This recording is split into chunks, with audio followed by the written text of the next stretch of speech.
Is it recording yet? Yes. Yes. Okay. Okay. So, th- This is regarding to the Udana 8.3. hang on a second. I want to give an announcement that this is the Sangha call for Friday evening, Sangha US. What date is this? The,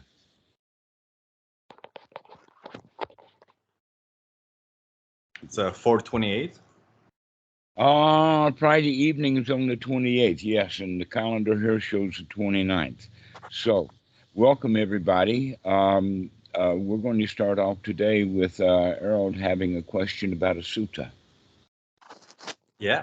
So we've discussed in the past that everything is conditioned, right? Everything has a cause and effect, and it Yes. makes great sense.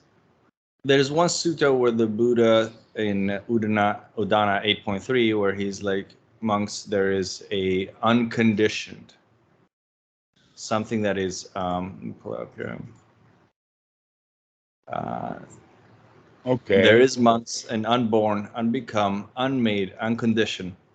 If monks, they were not the unborn, unbecome, unmade, unconditioned, you could not know and escape here from the born, become, made, and conditioned. But because there is an unborn, unbecame, unmade, unconditioned, therefore you do know and escape from the born, become, made, and conditioned. Mm-hmm. My question was, how can something be unconditioned? Or I guess, what does a Buddha mean by the unconditioned here? All right. When your truck is out in the sun conditions the truck to get hot. Is that correct? Yes. Okay. If you put the car in the garage, then it is unconditioned now. Will it not cool off a bit? Yes. All right. We're talking about a really ordinary thing, but the way the sutras are interpreted and transmitted, or translated rather, it looks spooky, ethereal, out of this world. How could anything be unconditioned? Okay, well, when the laptop is on, it's conditioned to do a whole lot of stuff, but when you turn the power off, maybe even take the batteries out to make sure. Now the laptop is unconditioned and it's going nowhere. It's doing nothing. All right. If we can understand it like that, then we can also understand that this is actually part of the practice is to come down to the state of stop doing that poking, stop carrying the load, set the load down, stop poking and poking and poking at the dukkha, and it will become unconditioned or it'll settle down. This is exactly what the word nibbana means. That in fact, I would believe that if we looked at the Pali in that sutra, that one of those words, unconditioned, would have been the word nibbana. Okay, so in fact, I use the example of the car in the sun, uh, but in the old Pali and in the tradition in the life of the Buddha, the time was is that the word nibbana actually had a meaning. To cool off? Yeah, to cool off. But we can say it in the sense of unconditioned, that when a stranger comes into the yard, that conditions the dog, and the dog is barking. When that conditioning goes away, when the guy gets afraid of the dog and runs away, the dog will come back and lay down on the porch and nap, or at least keep his ear cocked while he's laying there just enjoying himself, because he's not being conditioned by anything right then. So that means then that when the dog is cool, he's nibbana. The next example out of the sutras is that when you take something out of the fire, it's still hot. You want to let it cool. So the fire is like in food, when you heat the fire up and then you put the, let us say, the cake in the oven, there'll be a time when you have to take the cake out because it's continually being conditioned into a hotter and hotter state. And there's one point where it's delicious, and then later in that fire, it becomes charcoal. It'll burn up because it will be more and more conditioned by that fire. But when you take that food out of the stove and set it on the windowsill like a pie, set it on the windowsill, what does it do? It's becoming unconditioned by that fire and cooling off. All right. So the question, next question is, well, so what about all of this? It's just an ordinary thing. We already know that. I haven't said anything that nobody knows already. It's just the language that we're using to describe it. That's Go ahead. Just to add one thing here. That's awesome then, because in Udana 8.5, or sorry, 8.4, the Buddha says, for the dependent, there's agitation. For the independent, there is no agitation. When there is no agitation, there is calm. When there's calm, there's no inclining. When there's no inclining, there's no coming or going. When there's no coming or going, there's no passing away and rebirth. When there's no passing away and rebirth, there's no here or hereafter or in between the two. Just this is the end of suffering. Mm-hmm. So that ties perfectly into that. Yes, exactly. And you can see that little pathway going down, but it's done in such stilted, out of this world language. Right. That everybody who reads that, including the translator who translated out of the Pali, doesn't have a clue about what they're doing there. All right. But when we understand that it's not magical, I mean, the idea also is about spontaneous birth. Because in the time of the Buddha, they believed in spontaneous birth. Now we recognize, no, he was right in the first place. There is nothing spontaneous. Everything has some sort of cause or kickoff or conditioning. And when the conditioning stops, eventually the conditioning mellows out, settles down, and the fizz goes out of the Coke. So it's almost like conditioning of dukkha, right? Mm-hmm. And so we're conditioned by our dissatisfactions with what is. And so when we take our dissatisfactions out of whatever and stop conditioning reality with our dissatisfactions, then everything gets mellow. Everything becomes peaceful. We live in a paradise, a wonderful place, because it's not being conditioned by my own dissatisfactions. But we need to practice that because we're very, very excellent at conditioning. And this leads into then two points. One is how to practice this knowledge, because this is so far just theoretical. How do we practice this knowledge correctly, and how do we practice it incorrectly? Because Western Buddhism practices this knowledge. They know it exists, but they practice it incorrectly. And part of the reason for it is because they've added an extra ingredient that I'll call a clock, which is kind of a joke. I should better say calendar. A long calendar, by the way, an encyclopedic long calendar. But everything really is in cycles. And so time and calendars, etc., repeat themselves. But the reason I'm putting this in is because really everything happens in the moment. And if we practice correctly, like everything's in the moment, then we can uncondition in this moment, right here, right now. That's what our practice is, which is basically stated very quite correctly without such highfalutin language as is in the Udana. And by the way, the Udana, I think, is the oldest of the literature.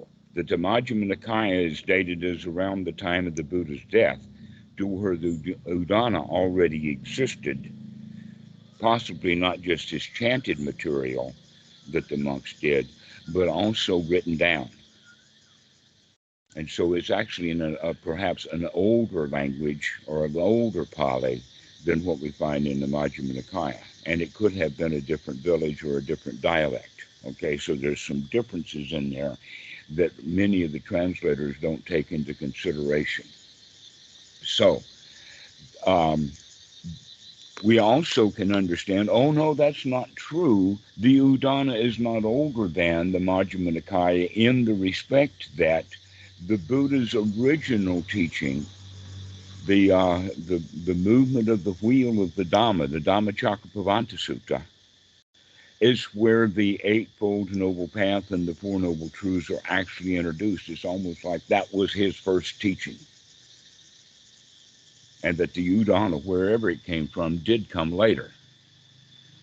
And so let's go back to that Eightfold Noble Path, because that's where the secret lies as to what we're doing here. And that is to first understand what is right view, that's an ordinary view, and a wrong view, which are both concepts. And the right understanding of right noble view is specifically a verb of looking, investigating, rather than having had an investigation, because the noun puts it into the past, it sets it, it fixes it. But what the Buddha is talking about is in this present moment, look at what's going on. Recognize dukkha for dukkha. Now, later they got into the idea of contemplating dukkha in the sense that you got to look at it for a long time. But the Buddha didn't mean it that way. He meant it, look at it right now, see it right now, and then make a change right now. And that change then is actually on the Eightfold Noble Path. But we have to remember to do this, to remember to look at what you're doing, check out that it's dissatisfying, and then make a change. And then later, he talks about it on two different occasions. One is with just this, the sati, wake up, take a look, and make a change. These three things run and circle around each other, building a skill set. And that making a change is always in the beginner's realm, is to sit here and look at what you're thinking and say, is that wholesome or not? And if it's not, change that thought immediately. Change our view. Change it. And in the Anapanasati Sutta, it says, gladden the mind. And in the Udana, where you're reading, it says, stop conditioning the mind with your unwholesome thoughts. And now we're going to condition it in a new way with wholesome thoughts. And eventually, once we get real control of the mind so that we can first take off the bad conditioning by adding good conditioning, now we can learn to take off the good conditioning, and now there's nothing left. And therefore, we're unconditioned. And then nibbana. And that happens for a good meditator who's been practicing doing this about a second, maybe two or three. But that's a skill that has to be developed. But even that meditator who can do that, 10 seconds later, he's back into dukkha again by having the mind start up and starting conditioning him again. And if he can catch it, if he can remember to look again, aha, I see you, Mara, and then throw that Mara out and now become unconditioned again. And we practice this over and over and over again until we get really good at it. In fact, there's times when you can see the thoughts so clearly that they're breaking up before they get fully formed. You just start a thought, just opening your mouth but not quite letting it out in the brain. All right, and we all have these moments. We're not supposed to have these moments. We've got rules against these moments. One of those moments would sometimes you could use the definition of a senior moment, when the mind just goes blank. Within Buddhism, when the mind goes blank, that's a nice state to be in. But when the Westerners are on stage giving a speech and all of a sudden their mind goes blank, they don't like that at all. Oh no, you got to keep that mind machine running. You got to keep that conditioning going. right? So that whole mentality in the West is antithetical. So this is why we need to get away and get into seclusion so that we can begin to change the conditioning that we're doing to ourselves. And so the difference then between the right practice is to see the dukkha immediately as dukkha. That's all the contemplation that you needed is, oh, that's dukkha. Now we can go to the next step of putting in the right effort. That we saw the change, we recognized that this is dukkha. We redoubled our effort. We came back to the Eightfold Noble Path, and off we go, right? Now, this little sequence that I've just said is actually what is referred to as the 16 stages of insight within the Mahasi system. And that's where that clock comes in, the time, so that it takes 5 years to see the dukkha. I know people who have been practicing, so they say 50 years, and they know all about it, but they haven't actually seen the dukkha well enough to say, huh, I'm out of here. That in fact, this is what's referred to as the dark night of the soul, is within the Mahasi method. Now, that dark night of the soul, by the way, that phrase dark night of the soul is not part of Buddhism. It's nowhere in the text. It's a Western, actually an American invention. And there are those who recognized the exact place that it comes from, the guy who invented it or the guy who attached the term dark night of the soul to the actual 16 stages of insight. Because once we see the changing, the dissolution, once we begin to see the dukkha, the dissatisfaction, step 6 then is fear, uh, misery, disgust, despair, then a strong desire to get out of it, followed by step 11 of redoubling one's right effort to get back on step 12 of the Eightfold Noble Path. Very interesting, because the whole point is that we can do that within about 2 or 3 seconds every time. That this is a little cycle that we go through, and yet the clock people say that that 16 stages of insight may take 50 years. It may take 5 years. You got to work, you got to practice, you got to do a whole lot of dukkha before you can understand it well enough to get out of it. Or at least an hour of sitting in the most uncomfortable position you can muster up. So I've done both actually. I've done the year retreat, for the cessation. I've also had the jhana within, like, as I'm grabbing my phone, I just stop for a second. All of a sudden, like, timelessness and spaciousness. Definitely like that one better. And what's interesting is in the jhana, mindfulness is like unremitting, I guess, as you said. You don't have to like try to be mindful. It's just things are very clear and crisp, and you're just naturally in that state. Right. You're not pounding your head to note. All right. In fact, think about sati is like breathing. In fact, that's a very important way of the way that it's phrased correctly in the Anapanasati as sati for the breathing in and out. Sati in and sati out. Now, here's the point. You're going to breathe whether you remember to breathe or not. The question, can you bring that remembrance into the breath? And the way to do that is by beginning to control the breath. That's what we were going to do anyway, is take the right effort to make a change.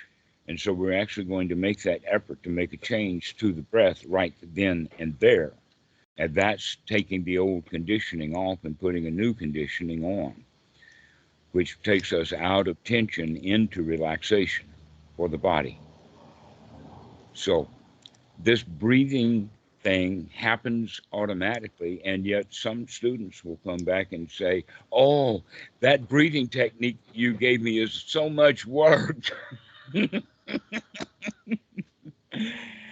And the answer to that is that you're working. That's why it's work, that you're working at it just like you've worked so much of the other stuff. So if we can learn to be mindful and control while at the same time relaxing the body and the breathing, then that's taken us in the right direction. But as Keyshawn just mentioned, that is not the way that we're not going to get that kind of relaxation by sitting in that meditation hall for long periods of time where the body gets really sore.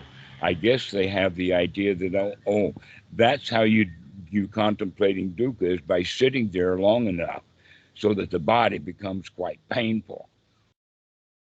But that's also a really dangerous thing to do. I know a number of Westerners. I've never heard this about an Asian, and I've known more Asian monks than I have Westerners. But I know of about 5 different cases, including Kantipalo, Vila uh, that German monk, I've forgotten his name, in Bangkok, um, and Subharo, who was here at Wat Suan Mok a few years ago, and all of them cannot, they're monks, all of them cannot sit the way that the Thai monks sit. They can't do it. It's too much pain, automatic pain. They have sat in that Mahasi method for hour after hour after hour until they've literally ruined their knees. And they can't sit no longer than about 3 or 4 minutes, and that's certainly not long enough to have lunch. And so they don't even want to eat with the other monks. They, in fact, in a way, withdraw from the Sangha out of pain. And then they don't want to be around the other monks because they can't sit the way that the other monks sit, but they still want to be monks. So that's a long-term danger for sitting too long in pain, because you can see that conditioning went really deep. It's not that it was just, let us say, baking their legs into a delectable dish. They kept it in that fire too long to where now it's burnt. They burned themselves out. Their legs are no longer capable. And this is a danger of the conditioning. So don't condition wrongly just so that you can, or let us say unwholesomely, or perhaps in dukkha, to add more dukkha and more dukkha so you can make sure that you can see it well enough to get out of it. Because in fact, if you could see it as dukkha, you'd get out of it right now. And so there's also, by the way, there's a group called Alcoholics Anonymous. It's been around since the late 1800s. And it seems to be, at least back in the 1970s, the very, statistically, the very best method of removing alcohol or getting people to change to stop drinking. But if it's a court-appointed situation to where the judge says, "Oh, you drunk, you've got to go to AA," it doesn't work. What AA actually needs to work from is the fact that the drunk has hit what they call rock bottom, which means finally they've seen how much of a mess they've made their lives in. Finally, they can see the dukkha and they want out. And now that desire to get out of the alcohol is what will get them out. That in fact, the AA is nothing but a kind of Sangha that supports them while they're getting their life back in shape by getting off of the alcohol. So you can see, in fact, that what we are is an Alcoholics Anonymous for everything, everyone. And not just for everything, but for everyone. That not everyone is an alcoholic. Some of them do drugs, so they actually have a Narcotics Anonymous. I don't know if they have a sex fiend or a porno or whatever anonymous, but they sure could use one. But here we're how to say it. We use the point about anonymous, which is quite brilliant because that means that I'm not in it. There's no self there. And so that's a part of the reason why Alcoholics Anonymous works, is because people can change because they're not attached to who they are. And that's part of the problem with the Mahasi method that's practiced in the West. I'm not saying that this comes from the man named Mahasi Sayadaw, because I think he understood it correctly. But after he died, the people who were around him were thinking about the monk that Kishan and I have been talking about, who says, "Oh, you really got to see the dukkha." Well, how much dukkha do you have to have before you can see it well enough to want out? That's the interesting question. Do you have to actually hit a rock bottom? Or maybe our bottom is very, very shallow. And I'll so go ahead. I'll share for me in jhana the dukkha. Again, it's effortless in terms of seeing it. I remember I'll be driving in the highway, and typically, I would check my phone, but then, I was in jhana, and I was like, there's a slight discomfort to look away from the road. It was very subtle, and I've done it hundreds of times, but I'm like, it doesn't feel good. And I can see why, because it's dangerous, right? I mean, I'm traveling 80 miles an hour, but yeah, it's just a weird feeling. Or I remember I was walking through a crowd, and I was like, I'm just gonna mind my own business, walk through this crowd, looking around at other people, caused subtle stress, and immediately I just let that go, and I still stayed in jhana doing that. When you're in the vicinity of the ground in front of you, then that's very little conditioning. When you're in the vicinity of a whole lot of feet on that ground, you can find your way through it and all is cool. There's not much conditioning. But if you raise your eye level off of the ground and stop watching where you're going to immediately be in a world of hell beings, unhappy people, angry people, people in a hurry, people who are wanting something. And of course, you're going to feel uh, the dukkha if we're awake. If you actually are awake to how you feel. Most of the people actually don't even understand. They do this subconsciously. They walk through a group of people and they wind up feeling bad at the other end of it because they have become one of the hell creatures themselves. It rubs off. We're influenced. In fact, by being among all of those people, and we know it because we're looking at them, they're conditioning us. Isn't that interesting? There's your conditioning back to that sutta that we were talking about. So this is why the Buddha recommends guard the eye door. Look at where you're going rather than all of the scenery. Look at where you're Even going. even making eye contact with somebody when I was walking, it wasn't an issue, but I realized it would require some effort, and it's unnecessary effort as I'm walking. I could do it if there was something I needed, but I didn't need anything, and I stayed, just walking, minding my own business. Well, this is a very subtle little thing that you're picking up on. And so I would congratulate you, which is basically the fourth item on the list of the Eightfold Noble Path, that once you recognize that you can change because you have changed and you can see the change, you can recognize that this is no longer dukkha, that we go into a state of jubilation. Wow, no dukkha. And so we come out of it. This is the Samma Sankappa, which has to do with attitude. Then, in fact, in one of the things that you had read, it used the word intention. And I said, I got to make a note of that because we'll come back to it. That intention is what we're talking about. But we're not talking about it in an intention like a builder is intending to build a house. And therefore, he's got to go get land. He's got to go get plans. He's got to go get zoning ordinance things and go through all the checkpoints and all of that. And so he's got a plan, but he's doing it to intend to build a house. This is not the kind of intention that I'm talking about. Rather, the intention that I'm talking about is a pre-thought. It's a leaning, just like a tree the way that it falls over is in the direction that it's leaning. Possible example of that is the Leaning Tower of Pisa.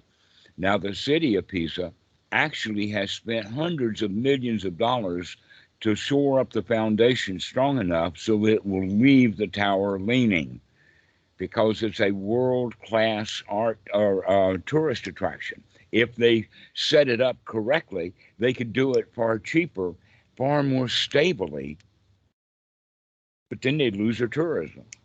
Who wants to watch a tower in Pisa that doesn't lean? All right. But guess what? Think about it. Now that we know that the Tower of Pisa is there and is leaning, they shore up the foundation so that it won't fall over. What direction would it fall over?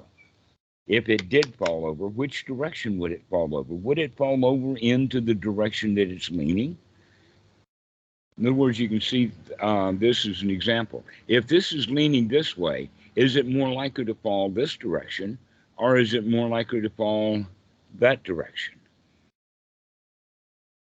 Well, if the gravity is pulling it down this way because of the center of gravity, the obvious answer is going to fall this direction. Guess what? Our mind also leans. We've got a deeply buried kind of a world view. And that worldview can be always done in just one sentence, one little thing. The world is dangerous.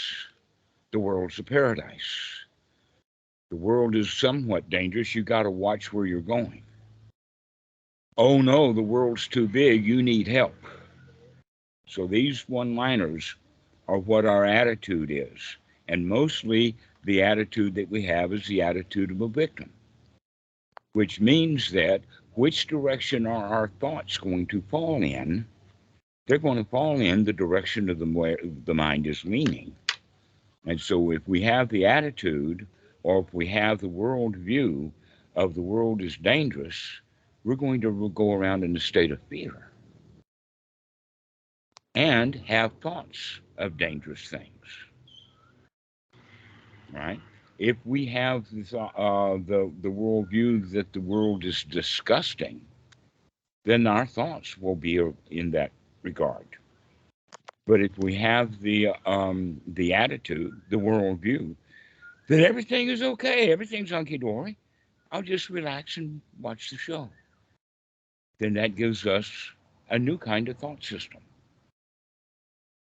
So this is the Samma Sankappa. It has to do with the way that the mind leans.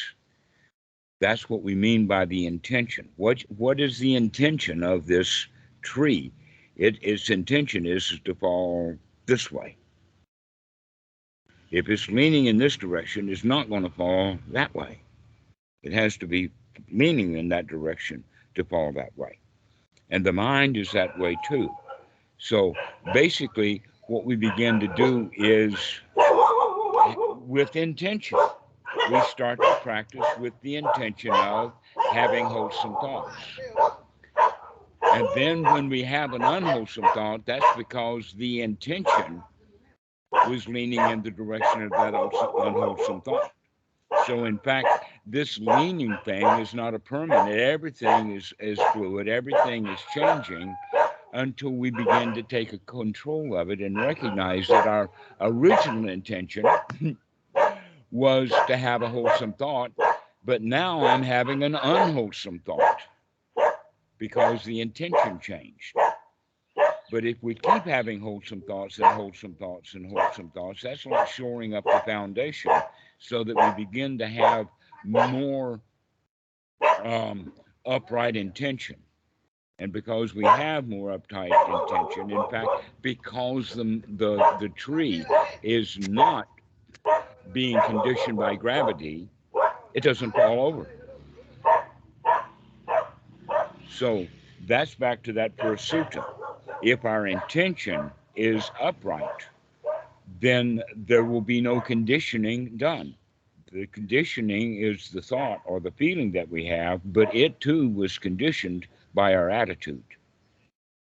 And we can eventually change that attitude about things And the way that we change that attitude is by being very, very successful at changing our intention one time after another after another. No, I'm not going to have the intention to have unwholesome thoughts. I'm going to have the intention to have wholesome thoughts. I'm going to make the decision to come out of the dukkha, come out of the dissatisfaction, and intentionally, with right effort, come into the state of satisfaction.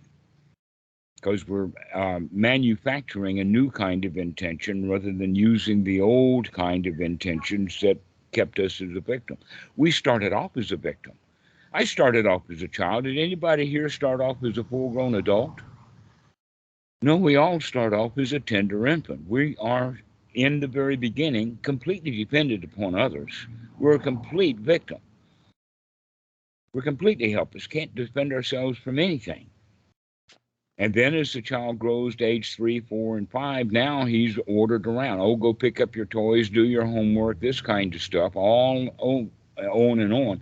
And the child remains the victim. The big people tell him what to do. And we get into a very deep habit of being run by the people around us, by our world. And then we grow up as full adults with that same mentality, that same intention. Where do we ever change that intention from being the victim, being subject to the vagaries of the world, this, what they call the slings and arrows of outrageous fortune, and become the winner instead? To come out of that intention of being the victim into being what the Buddha referred to as the lion. Become that lion. Get your act together. Get your mojo. Get your success going so that you feel successful in your life. That in fact, if you're really, really, and we're not talking about money at all, because people think that they're going to, because they have money, that they're called successful. Most of the people with money are not successful at all. They have no relationship to feeling successful. All they've got is money. They want to be successful, and so they want more money. But because money doesn't bring the feeling of success, it doesn't matter. You know, you can have all of the money. In fact, so many people are trying to get all of the money, but they don't feel successful. So they try to run other people, try to tell other people, oh, if that guy goes and does what I tell him to do, then I will be successful. No, forcing other people to do what I want them to do does not make me feel successful, not very long. But what we need to do is to actually get some success by changing our own mind and recognize that as success. But we have to practice this. Oh, yes, go for it, Kishan. I wasn't even going to say anything, but I did have the thought earlier that, I mean, that recognizing that you can change the mind. I mean, when you see that you do that, it's really profound. It's like it always makes you think like Obama was really onto something. He was like, yes, we can. Mm-hmm. He won an election off of that phrase. Yes, we can. That's an attitude of a winner. It's your fault is the attitude of a loser. So you could say then that Trump has a victim's loser's attitude. Even though he's very much in love with himself and sees everything from a selfish position, he sees himself ultimately vulnerable. He's weak.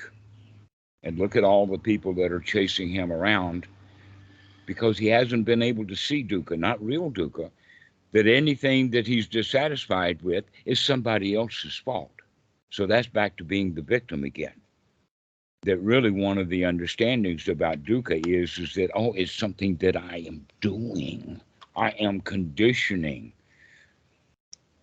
I'm the conditioner here. What is that conditioning? That attitude of being the victim. And so we can practice coming out of the victim's position into the winner's position And that's a major change in the conditioning. That in fact the winner's position is kind of like just doing without the burden of the victim's position. That you could say having no position at all, not wanting to have a position, not even wanting to be the winner. That I talk about it like that to give the students an understanding, but the real winner doesn't care a flying rip about whether he's the winner or not, because we're talking about an attitude here, not an ego position. And this is how we become unconditioned, because you can also think of conditioning as like a burden. So the donkey can go all over the place all by himself. Got marvelous footing, can go up hills and all of that kind of stuff.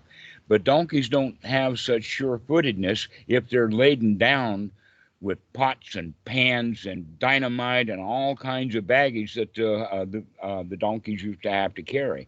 When the donkey is laden down, his footing is not stable. But when we uncondition the donkey and take that burden off of his back, now he's sure-footed. So this is the conditioning that we're removing, is that position of being the victim, because that victimhood is such a burden. We were burdened down with rules about how things are supposed to be, and we're carrying such a backpack full of conditioning that the world should be this way. That guy ripped me off for $100,000 and I want revenge. You ever had those kind of thoughts? Maybe it wasn't that amount of money. I'm just making it big so that it impacts you. But we can do that with $600. Have you ever been ripped off for $600? How about $10? That happens often on the internet, I think. All right. So the conditioning that we have is the rule: he should not rip me off, which means I'm a victim. A better way of looking at that is, $10 is nothing. So I can uncondition, unburden, and I don't have to worry about getting revenge. If people had this mentality, I think the legal profession would fall apart. The United States has got too many, I mean, it's very litigious, which means a huge amount of people are carrying around that victim's position of, he done me wrong and I'm going to get even if it costs me more money than I lost. Them lawyers are greedy people. And so that guy who is wanting to sue his relative or sue his banker or whoever, he's carrying around that rule, and that conditions his mind, and he feels bad. He's the victim. But if we can say, I can handle that, I can handle that loss. Yeah, so what? An example would, yeah, so what if the North Carolina government takes money out of a bank account because it hasn't been used for years?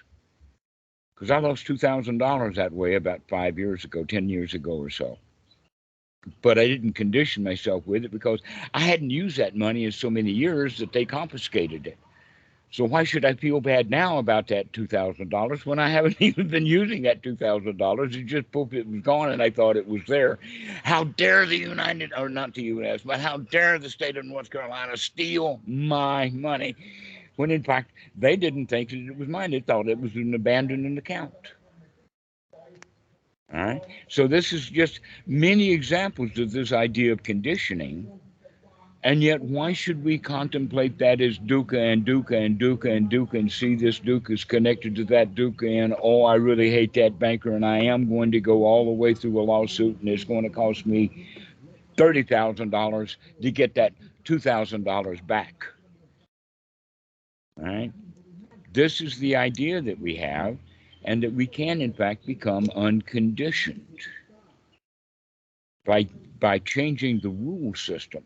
Thou shalt not hurt me, or I'm the victim here, guys, give me a break. That's another kind of rule that we have, which a better rule, rather than give me a break, guys, I'm a beginner here, is the attitude, I'm going to learn how to do this.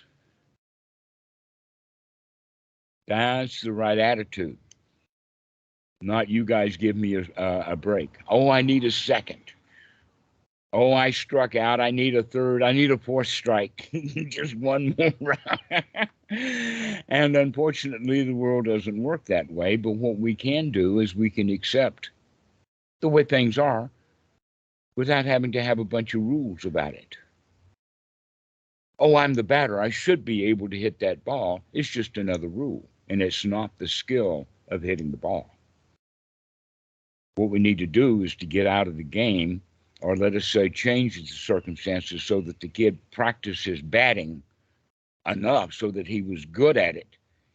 And then he doesn't need 3 strikes and you're out. He's going to hit that ball because he knows how to hit a ball.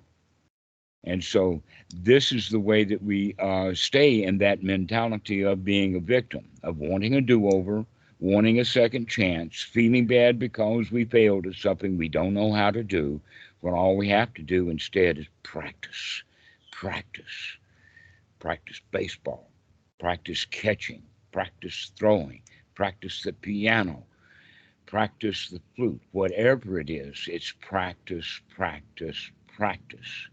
And here, with one other ingredient, we're going to practice enjoying practice. And what are we practicing? Enjoying practice. To stop wallowing in and enjoying our dissatisfactions and our hurts. We're very good at that. We're well rehearsed. We've got all of the steps and all the lines down solid. But it's painful. We need to learn a new dance step. And we need to practice it over and over again. And most of the kids, when they're learning a new dance step, they don't have the thought of, oh, I screwed that up. No, we just keep going back and doing it correctly and keep doing it correctly, slowly, but we can build up the speed later. So this is exactly how we practice Anapanasati too, practicing it by changing our attitude a little bit so that we can get our thoughts straight, so that that eventually then builds up to that deeper attitude that filters through everything. So we begin to stop the conditioning. We take the heat off. What is the heat? What is the burden? It's how things are supposed to be. You're supposed to already be good at things that you've never practiced. That's the conditioning. And it's a heavy one. It's quite Western too. The other one is that, oh, you haven't practiced, therefore you can't do it. And you can't practice because you can't do it. There's an old Southern joke to where mom screams out the window, Johnny, get away from that wheelbarrow. You don't know nothing about machinery. Well, now in this modern generation, we don't think much about wheelbarrows being machinery. But the whole point of it is that you've been told, oh, put that down. Oh, that doesn't belong to you. Oh, you shouldn't do this. And that's a part of, we need permission then within ourselves. That's part of the attitude. The attitude is you're not supposed to do that. That's also built into that rule system that conditions our intentions or our attitude.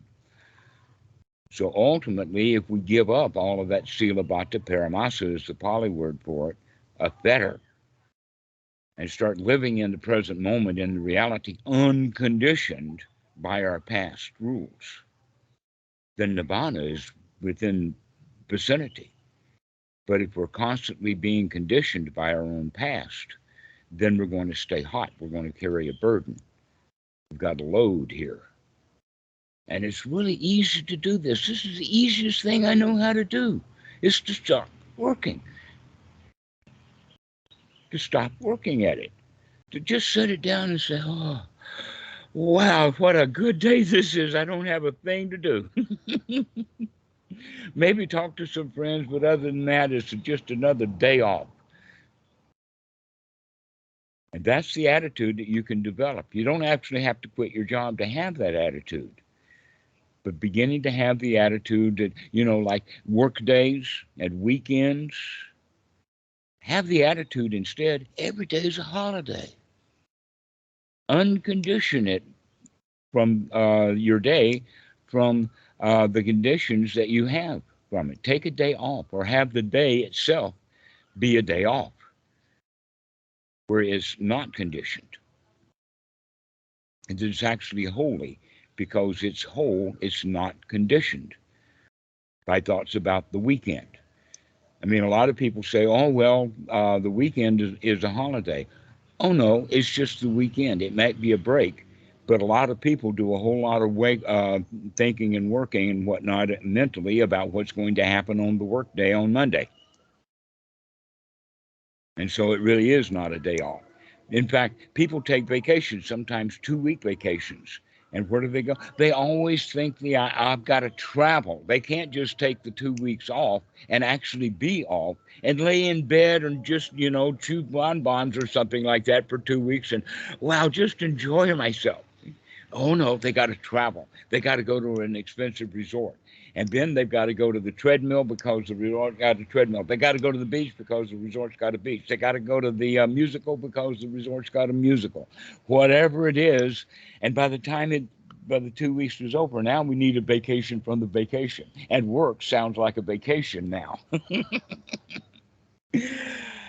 So, where is it then that we can actually find a way of becoming unconditioned?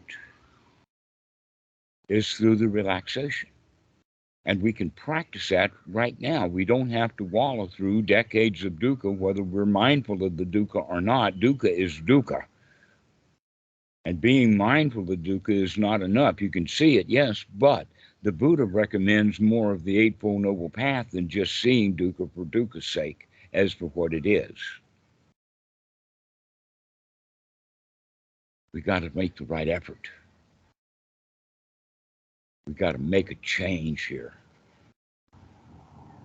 We got to lean a different direction. So does anybody have any comments about that? I see you, Victor, you're doing a lot of smiling and nodding your head, so I think It's just really just an awesome break, like from the slow. It was amazing.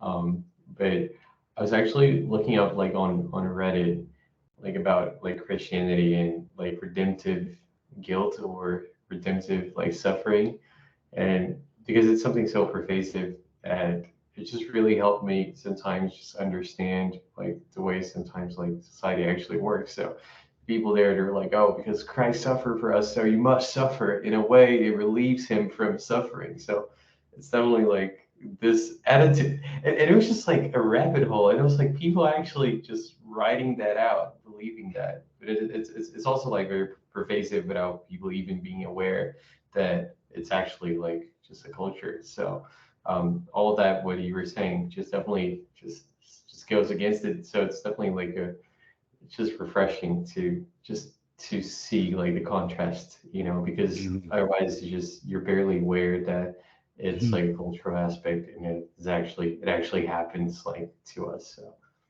mm-hmm. Well, Victor, you mentioned something that brought the thought about actually the crucifixion. Now, the Romans invented crucifixion as to be the best way possible to demonstrate human suffering. Never mind the guy who was on the cross, his suffering is not the issue. The issue is the suffering that everybody else has when they see somebody, or not a body anymore, maybe just a skeleton, maybe some shreds of meat hanging off on it. And it's a message, the message of suffering. You do what you're told, or you're going to be hanging up here like this guy. Okay, so that's the whole message of it.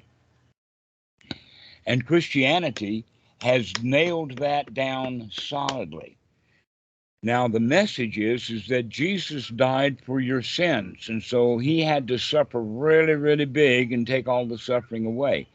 But actually, what we've done instead is taken Jesus as kind of a model. We now are conditioned by that crucifix. Now, one of the things, by the way, the joke is that the Protestants, they didn't like him up on nailed to the cross. The Catholics are the ones that keep him nailed up on the cross. But the Protestants want to let him go. You know, if you take those nails out of his hands and his feet, he's buoyant. He just floats right out into the air. But them Catholics, they'll go grab that foot of Jesus and drag him back down and nail him back up to that cross, right? Because they want to use that as your model for you got to suffer. And so our culture has a whole lot of suffering built into it out of that icon of Jesus. It's part of the Christian, the Protestants, everybody in the culture of Christianity has that mentality. It's, by the way, part of being the victim, ultimate victim, of being strung up and hung out. Okay, and that no freedom, by the way, at all. Great pain, great suffering.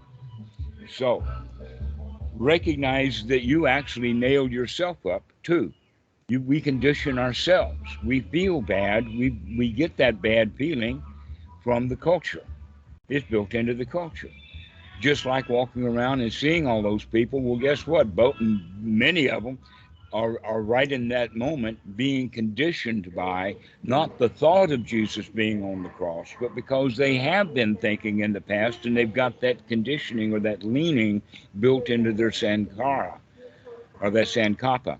And so because of that, people go around being miserable all the time when we could have a choice. We could be happy instead. We can lay in bed and eat bonbons. We don't have to chase that resort all over the place. And it's just the smallest things as well, like just some trivial things that people are just very pissed off. Like just I don't know, like the elevator, like the building I live in, like has two elevators. One of them is just broken. Like the other one takes like 30 seconds more now. And like people just kept complaining to me, like I think three different people, like, oh my God, 2 weeks, like until they fix this. I'm like, Jesus, it's just an elevator. So it doesn't have to be even like resort or anything else. It's just it seems like so self-inflicted and so It voluntary is. when It's it's just all trivial things. look at that. In fact, exactly what we're talking about, complaining. That when we are complaining to another person, we're conditioning them. But look, we've already conditioned ourselves into complaining. We're already only victims complain. A dictator doesn't complain. He just kills somebody. I mean, he just does something. He doesn't complain. It's the victims who complain. So recognizing that if we're complaining about something, we've already conditioned ourselves into being the victim of needing to complain, and whatever we're complaining about is not right according to our standards, rules, supposed tos. And so look how much we've got going on in there. And so here's a trick for you. Whenever you open your mouth to start complaining, wake up to see, I'm complaining right now. What was the conditioning that got me into that? Let me change that conditioning so that I can come out of that right here, right now. I can stand in the Walmart complaint department and have a great big happy smile on my face.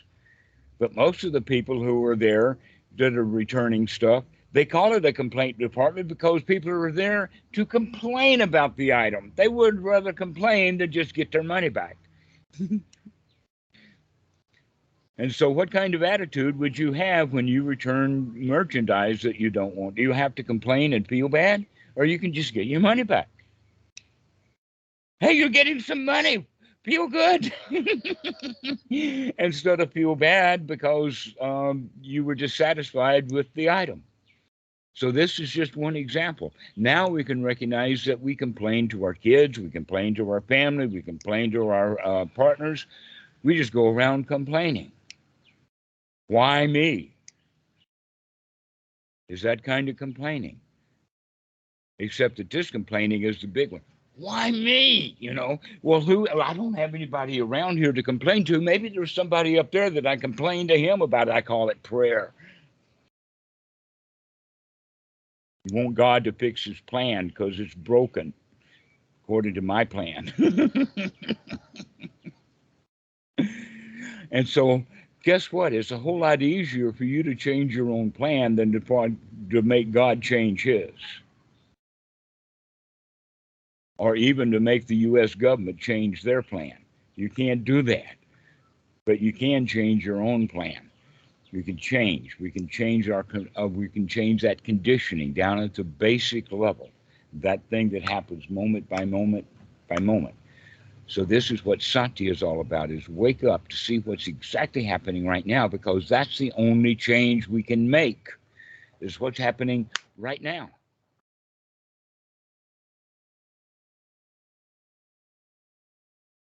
We can't change the world. That in fact, it's not the world that we want to change anyway. It's our own imaginary concept of what we think the world is and what it should be based upon our own rule systems. So the world is actually, we condition the world, and then we don't like the world, and so we condition more. And we get ourselves into a cycle of spiraling right down into feeling bad. So where can we catch? Where can we stop it? Where can we see it? Because anytime that we can wake up and take a look at what we're doing, we have the opportunity to change it right then, right there, to stop that conditioning. You don't have to keep looking and keep looking and keep going down the rat hole of dukkha over and over again. You don't have to have what you would call rock bottom, because rock bottom is there's nowhere else to go except up. But we can make that decision in the shallow water. We don't have to go deep down to rock bottom. We can get better at it than that. We don't have to be completely overwhelmed with dukkha in order to see it. We can see it just a tiny little of it, just a little bit, just a little dissatisfaction, and that's enough to see it, and so we can throw that out. We don't have to become completely overburdened with it. And that seems to be the Mahasi method. That's why it's got that label of dark night of the soul, is because you're supposed to go through so much dukkha that you do hit rock bottom, and that's where your effort comes from. No, the effort is coming from the knowledge of there is no place to go now but up, and you don't have to get completely miserable. Just a little bit of misery, and I see that, and I'm out of here. I don't have to get myself into the depths of suffering in order to get out of it. I can get out of it as soon as I see it. But I think possibly the word has to do with contemplation, that word contemplation has gotten into Western Buddhism, perhaps through Catholicism, because in Catholicism, they do have meditations that are contemplative. They even call it a contemplative existence or life or whatever like that. And the contemplations that they do are something like, oh, what is the nature of the Trinity? Well, Trinities, that's just three of a kind. There's nothing to it. But they want you to contemplate the Father, the Son, and the Holy Ghost, and chase the holy spook all over the monastery, looking to see what Dad is doing, or other contemplations like the compassion of the Mother Mary, or anything like that. That would be the contemplation stuff. And so the Buddhists have picked up on, you're supposed to contemplate dukkha, right? Well, contemplating dukkha is not what we don't know. We don't want to. It's almost like, can you recognize a turd for a turd, or do you have to pick it up, hold it in your hand, squeeze it around, stir it with your finger, wipe it all over the wall before you understand that this is a turd? Can you see a turd from a distance and not step in it? What is contemplation of dukkha anyway? But rubbing your own shit all over the place. Take a really good cook out. We don't have to do that. We can see a turd as a turd from a distance. And when we get good, we can see the turd thoughts that we have, the unwholesome thoughts, just as they arise. And wait a minute, I don't have to think about that. Oh, I wonder if that's a lot of like psychology as well, right? Because they're like, you have to contemplate where, I guess, your suffering's coming from, right? They'll say like, oh, it's probably from your childhood, or they'll say it's. So now you have to, that is right? Definitely. You got to go to the root of it. It's the only way you'll, I guess, be free or deal with it. I know. Yes, in fact, the psychologists, there's a label for it. It's called psychological archaeology. Have you ever heard of such a term? Where you go way back in the past. And one example of that is that the guy, he is in there because he keeps having trouble with everybody. Well, in our parlance, we have the word he's an asshole. So he goes to the psychologist, and after some time and some archaeological, psychological archaeology, they wind up finding out that when he was 4 years old, he got spanked by his mommy. And the psychologist walks away, well, we've got the root of it. We know where his asshole. You know what? His mommy gave him the spanking because he was a 4-year-old asshole at the time. They didn't get down to the root of it. It's earlier than that. But it's not the point of getting to the childhood event that caused it. The question is can you see the asshole in me right now and stop it? Come out of that. Hey, I'm a friendly dude. I'm not an asshole all the time. Let me make the choice. And when do I make the choice? When I can see that I can make a choice. And then I make the choice. And pretty soon, by choosing to be friendly and a good guy with a smile and all of that, I don't act like an asshole nearly as much as often as I used to. In fact, it's pretty rare that I act like an asshole. But I got that asshole right here, and I can bring it up, and I can just show it to everybody if I want to. I just prefer not to, because I got a little control over it. And how do we do that? Is catching that asshole, catching that complainer when it starts. And the example that I would use is go back to a department store or whatever, return an item to the complaint department, but don't complain. And we do that. I mean, people say, well, gosh, I haven't been to Walmart in years. How can I practice that? The next time you start to complain, do it right then. I'm using Walmart as an example, but it can be your best friend. It can be the cop. It can be the postman. It can be anybody that you run into. Be careful. Be friendly. Don't complain. Where's my mail? Why weren't you here yesterday? It's not going to get your mail to you easier tomorrow. I have an example, Dhammarato. The dogs, by the way, are complaining right now. I think it's getting my dog around. Howling. That's funny. Usually they bark. we have a big family here. They're okay. They're howling. That's all right. Yes, they're howling. That's funny. I can still hear the dog. You see, that's a message system.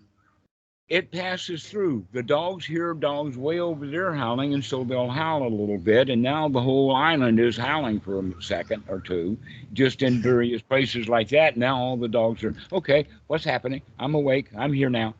And you see, that was a survival technique for the packs way back when. Now, mostly in the West, the dogs howl because it's a fire truck. And then they recognize that it's a fire truck, that it's not other dogs howling.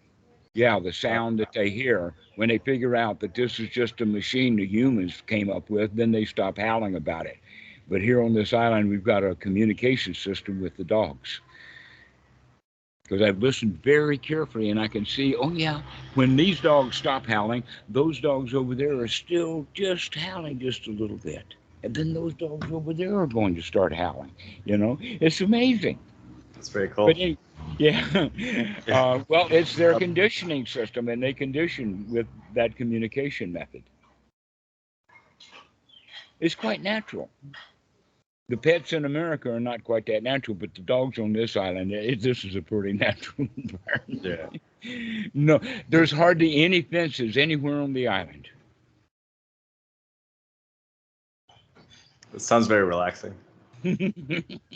So the dogs go as they please. Yeah. So anyway, you were asking something. Go back to that. Oh, it wasn't a question. It's more like a comment where I was in Jhana, and somebody said something, and like I was like, I want to say something back, right? And it's funny because I saw the poop, right? I saw the poop, and I knew I would get dirty. I knew it would take me out of Jhana if I stroke back, right? If I strike back at this person verbally. And if you complain, which was what you were about to do, I imagine. And I was like, yeah, I was like, I mean, John, I feel great, like, super light, and like, am I really gonna like throw this away? And I did. I threw it away, and I was like, you know what? I was like, you said this, and as soon as I said it, and it's funny you mentioned the 16 stages of insight, because I never thought, I never heard anybody say it that way before, but they all happened like within that moment where I was like, oh, I shouldn't have said that. I'm miserable, whatever. Now, 10 seconds later, I went back into jhana, but it was funny that I took myself away from heaven, brought myself to hell to say this, and I was like, this was a terrible idea. But I felt bad, and then I apologized and immediately got into like a wholesome state. But it's funny that I intentionally stepped in poop, which I don't know why I did that. Because you didn't see it as poop until you actually stepped in it, and then you saw it. Oh, this is poop. I just stepped in. Now you know after you stepped in it, but then you'll not step in it again. So bye, Victor. So anyway, people are starting to leave because we're close to about an hour and 20 minutes now. But anyway, I'm glad that this was some value to you. No, thank you. This was yes. Hope to see you more often. Likewise. Thanks, Dhammarato. Okay. Keyshawn, do you have any parting words?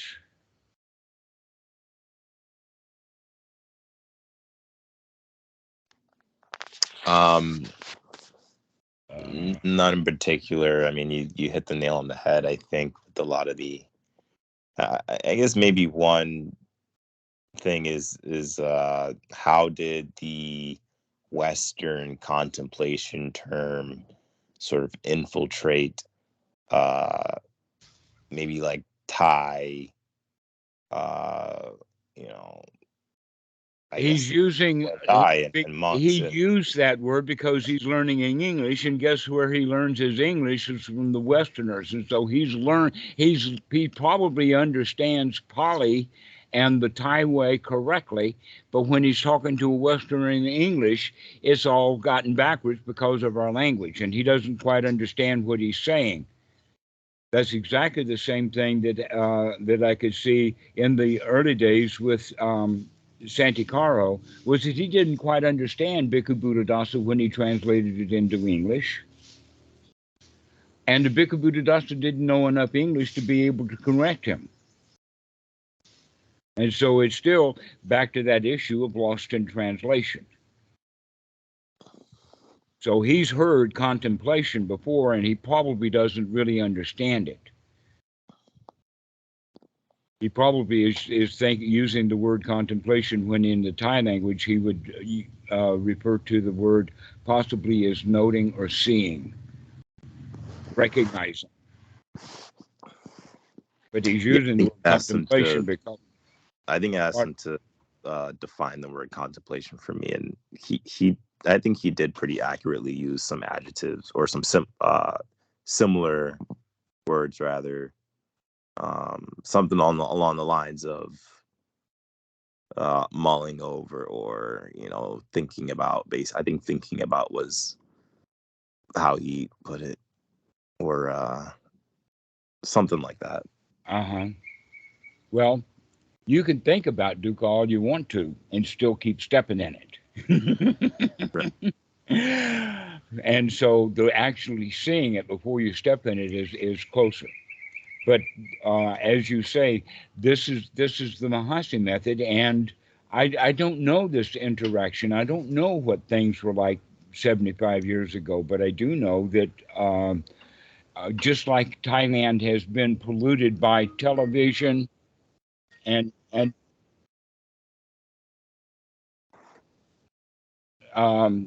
polluted by television, advertisements, and a whole lot of other stuff, including with the English language. And I think that, in fact, it might have already started having some conditioning within Buddhism, too. I think so too. Hmm. So, anyway, guys, thanks for the conversations. It's been really joyful. Miguel, are you on? Are you still here?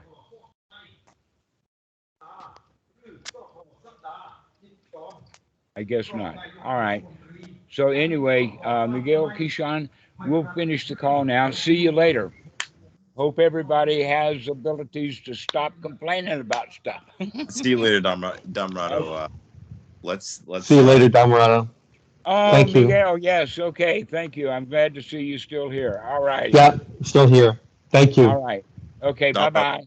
let's end the recording and keep this call going, perhaps, just Okay. for another minute.